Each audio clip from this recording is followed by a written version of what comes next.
Originally, I intended to make this video a good while back, but I decided against it for various reasons. But now I finally feel like touching this topic again. If you read the title, then you know the topic already.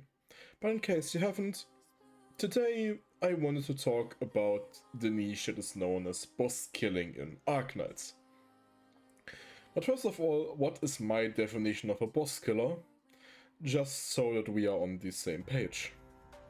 For me personally, it is an operator that has the potential for very high single target damage, therefore making them efficient at defeating bosses or strong elites. This then also means that even operators that deal damage to multiple enemies, but at the same time have great damage on the individual, are also considered a boss killer. Or TLDR, great single and or multi-target burst. Just to then name a few operators that I would consider for this category, we have Surta, Schwartz, Posyomka, Ebenholz, Silver Ash and many more. Many of these units shaped how we approach difficult content back when they first released. But today, for me personally, it feels like they kinda are underused. And most people would most likely agree with this statement. But don't get me wrong. Just because I'm saying that they have fallen out of style, does not mean that I'm saying that they are bad.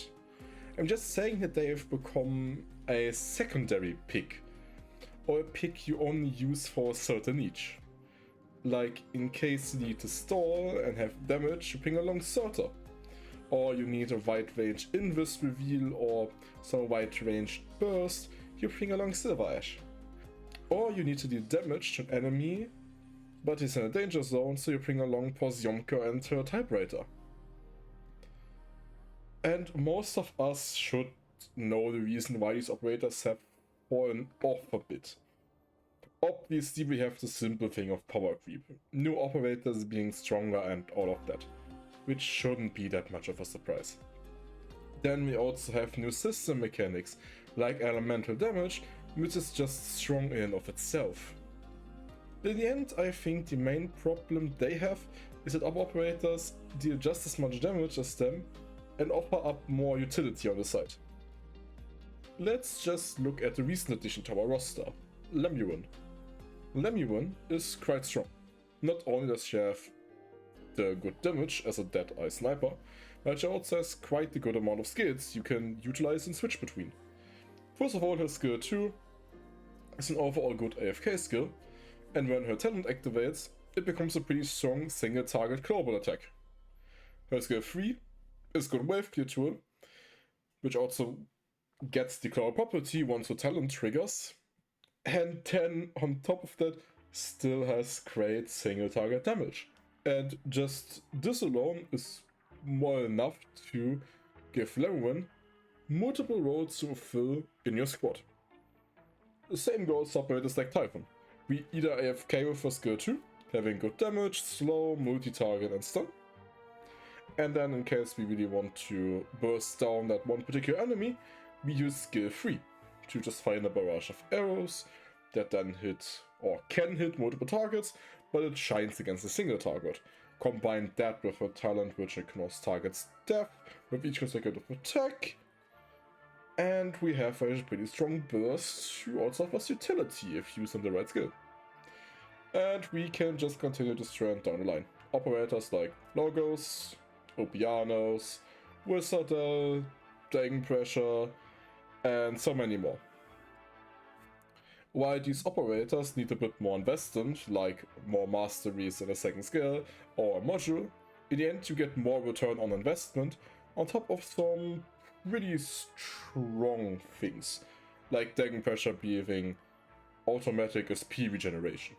And then this doesn't even cover other synergies they have with operators, like Logos being able to synergize with anything that does the closest damage.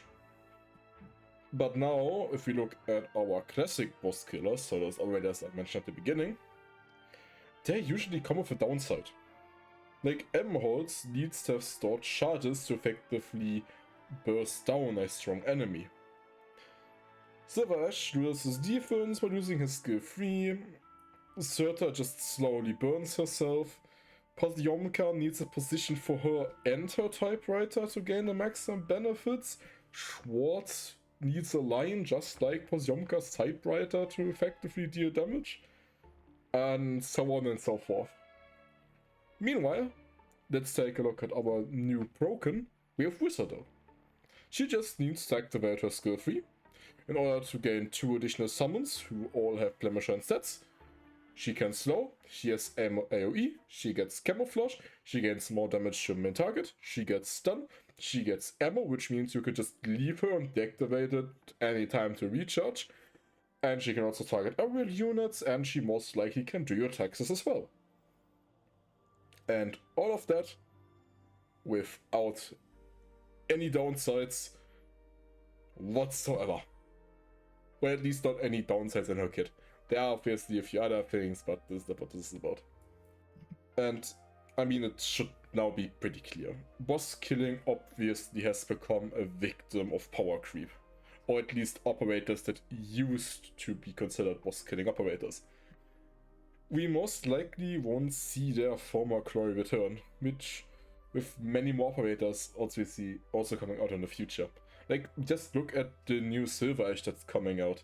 That is like the only time Silver Ash gets his glory back.